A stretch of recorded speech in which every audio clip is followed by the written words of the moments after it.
Assalamualaikum.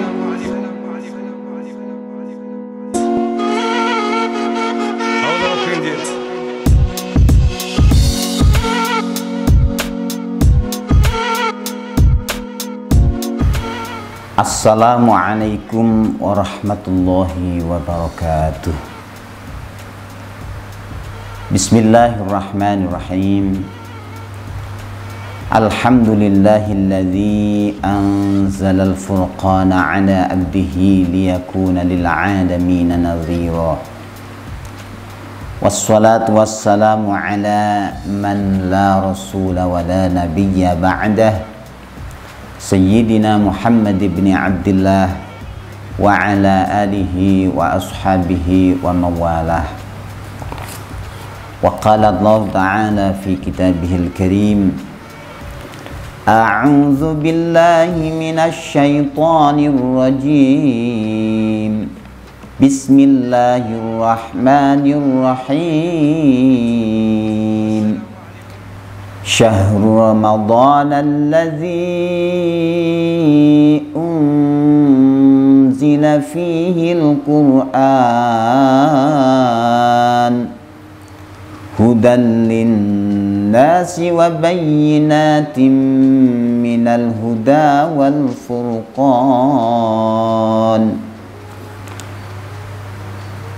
Al-ayat. Shadaqallahul azim. Amma ba'du.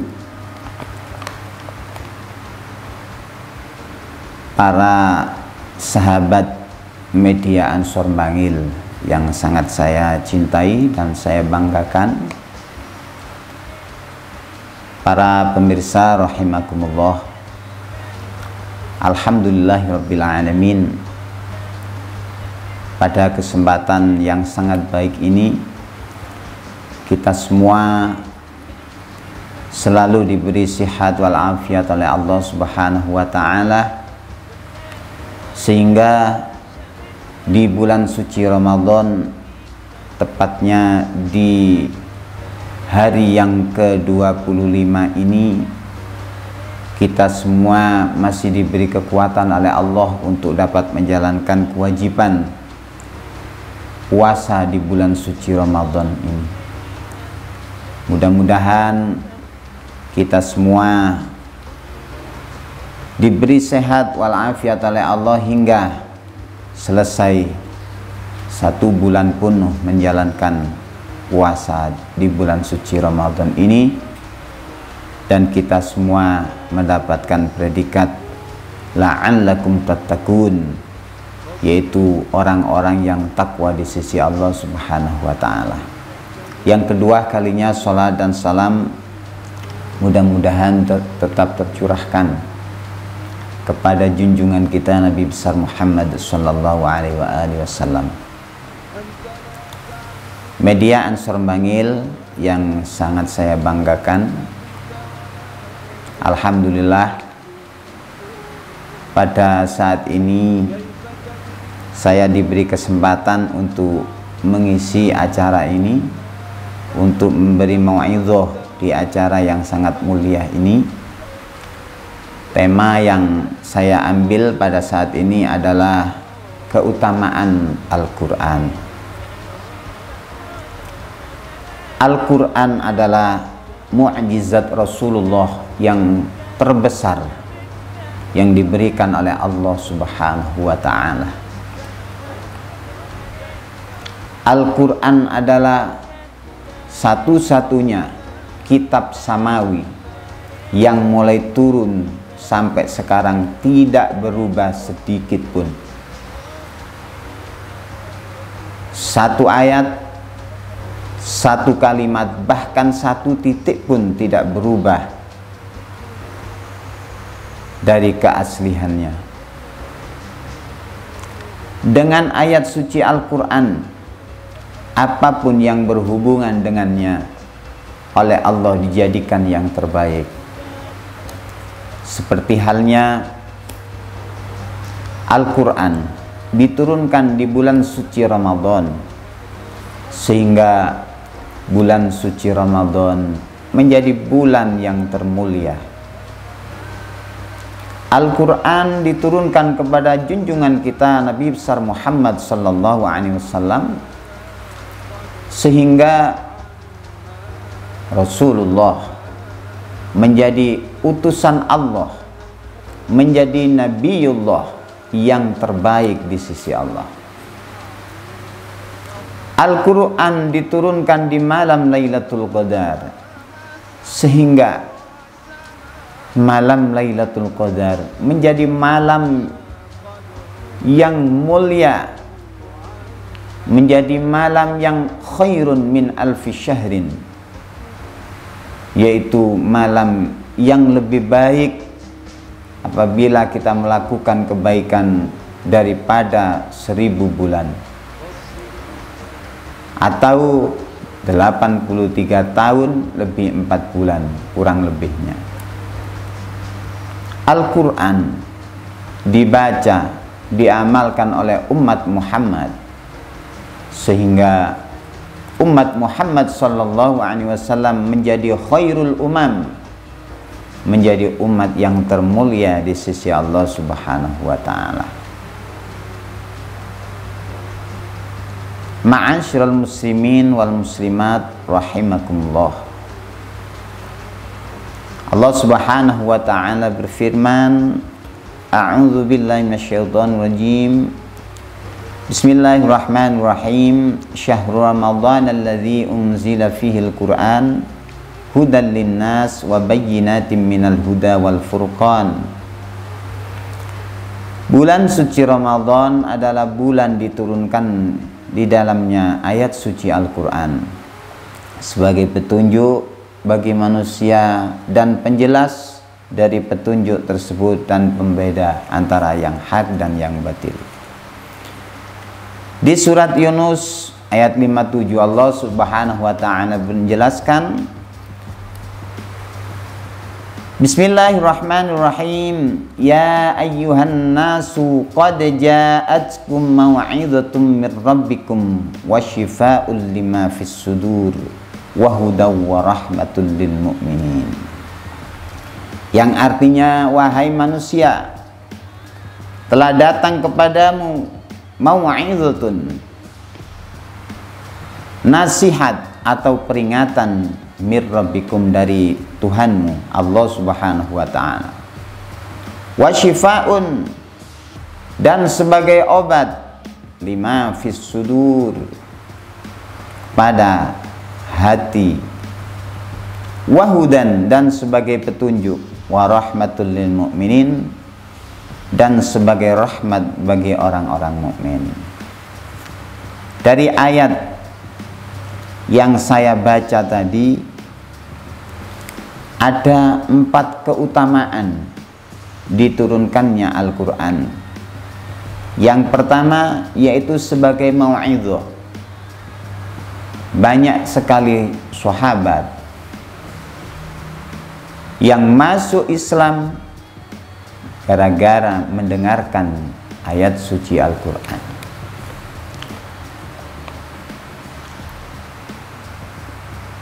Sahabat Umar radhiyallahu an, beliau masuk Islam karena adiknya yang telah membacakan ayat suci Al-Quran.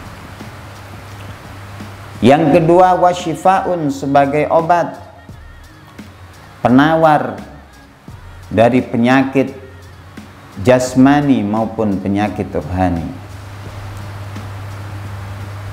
Penyakit apapun dengan Al-Quran akan dihilangkan oleh Allah Subhanahu wa ta'ala. Penyakit jasmani sebagai contohnya sakit kepala, panas dingin, sakit perut, dengan dibacakan Al-Quran insya Allah semuanya akan diberi kesembuhan oleh Allah. Seperti penyakit rohani, hasud, penyakit riya, sum'ah, sombong, dan lain sebagainya, dengan Al-Quran semuanya akan dihilangkan oleh Allah Subhanahu wa ta'ala. Yang ketiga sebagai wahudan, petunjuk, bagi kita semua sebagai orang-orang mukmin. Yang keempat, warahmah, sebagai belas kasih Allah Subhanahu wa taala. Ma'asyiral muslimin rahimakumullah. Kalau kita menginginkan Al-Qur'an sebagai obat, sebagai rahmat bagi kita semua, tentunya ada 3 hal yang harus kita lakukan. Yang pertama, Al-Quran harus sering kita baca. Iqra'ul Quran fa innahu syafi'un li ahli. Bacalah Al-Quran, karena sesungguhnya Al-Quran akan menolong kepada pembacanya. Jadi kalau kita ingin mendapatkan rahmat dari Allah, kalau kita ingin mendapatkan obat dari Allah, maka sering-seringlah membaca Al-Quran. Lebih-lebih di bulan yang mulia, bulan suci Ramadan, bulan diturunkannya Al-Quran seperti ini, maka pahala Al-Quran akan dilipat gandakan oleh Allah Subhanahu wa ta'ala. Macam-macam cara membaca Al-Quran. Yang pertama, ada yang membacanya dengan bitaghani, dengan dilagukan tahsinus saud bil Quran, yaitu memperindah suaranya dalam membaca Al-Quran dengan berbagai macam lagu yang dilantunkan, seperti lagu Bayyati, lagu Sobah, lagu Hijaz, lagu Sika, dan lain sebagainya. Itu biasanya qori-qori yang membacanya dengan cara seperti itu. Yang kedua, Al-Quran dibaca dengan bitartil, seperti Allah menjelaskan dalam surat Al-Muzammil, insyaallah, warattilil Qur'ana tartila. Bacalah Al-Quran dengan berlahan-lahan, dengan suara yang jelas. Inna tartil hifdzul wuquf wa bayanul huruf, tajwidul huruf wa ma'rifatil wuquf. Yang dimaksud tartil di sini adalah menjaga waqaf dan menjelaskan huruf, mentahqiqkan bacaan huruf, seperti A'udzu billahi minasy syaithanir rajim. Bismillahirrahmanirrahim. Inna anzalnahu fi lailatul qadr wa ma adraka ma lailatul qadr. Lailatul qadri khairum min alfi syahr, ila akhiri surah. Itu contohnya bacaan tartil, perlahan-lahan dengan suara yang jelas. Cara baca yang ketiga, bil hadri al-isra fil qira'ah ma'a mura'ati ahkamit tajwid, yaitu mempercepat di dalam membaca tapi tetap menjaga hukum-hukum tajwidnya, seperti yang dilakukan oleh saudara-saudara kita yang menjadi imam sholat tarawih misalnya. Meskipun cepat, tapi tajwidnya tetap harus dijaga.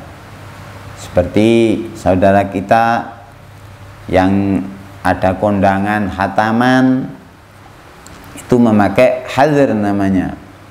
Jadi meskipun cepat, harus tetap pada mura'ah ahkamit tajwid, menjaga hukum-hukum tajwidnya, panjang pendeknya, meskipun panjangnya yang biasanya 3 alif menjadi 2 alif, dikurangi. Contohnya gini, A'udzu billahi minasyaitonir rajim. Bismillahirrahmanirrahim. Alif lam mim. Dzalikal kitabu la raiba fihi hudan lil muttaqin. Meskipun cepat, harus tetap menjaga tasydidnya, panjang pendeknya, gunnahnya, dan lain sebagainya. Yang terakhir, Al-Quran dibaca dengan lahan. Ini yang tidak diperbolehkan. Lahan itu ada dua, ada lahan khafi, ada lahan jali. Jadi Al-Quran dibaca dengan bermain, dengan salah. Ada yang salah khafi, samar salahnya, ada yang salah jali, yang kelihatan betul kesalahannya. Yang khafi seperti katarkil guna, wa maddil maksur, wa qasril mamdud. Meninggalkan bacaan dengung, memanjangkan yang pendek, memendekkan yang panjang. Itu namanya lahan khafi. Ada lahan jali, yaitu khata'u yatra'u 'alal alfad fayakhillu ma'anil Qur'an ka'ibdalit ta' dalan. Yaitu khata' yang betul-betul salah. Lahan jali itu yang betul-betul kelihatan salahnya, seperti merubah ta' ke dal, ha dirubah menjadi ha, alhamdu menjadi alhamdu, ar-rahim menjadi ar-rahim. Itu salah betul. Jadi apabila ada saudara-saudara kita yang masih belum fasih betul bacaannya, jangan sampai dijadikan imam, ya. Kalau sholat itu jangan sampai dijadikan imam, meskipun alimnya seperti apa, karena syarat menjadi imam ada yang pertama, harus fasih dalam membaca Al-Quran. Para pemirsa rahimakumullah, yang harus kita lakukan yang kedua, kalau kita ingin mendapatkan rahmat, mendapatkan syifa, obat daripada Al-Quran, adalah tadbirul makna, yaitu angen-angen makna, angen-angen moco, angen-angen sak makna nih. Seperti yang didawukan oleh Syekh Abdullah Al-Intaqi di kitab Nasaihul Ibad, tombo ati iku lima warnane, moco Al-Quran angen-angen sak maknane. Insya Allah seperti itu dan seterusnya. Yang terakhir, kalau kita ingin mendapatkan rahmat dari Allah daripada membaca Al-Quran, mendapatkan syifa, obat daripada Al-Quran, Al-Quran harus kita jadikan hujjah.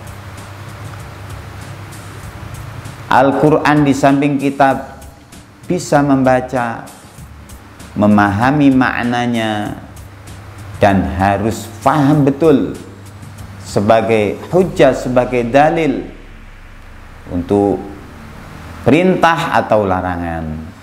Seperti dalil atau hujjahnya orang wajib sholat dan zakat, wa aqimus sholata wa atuz zakah. Seperti larangan orang, dalilnya larangan orang berbuat zina, wala taqrabuz zina innahu kana fahishatan wa sa'a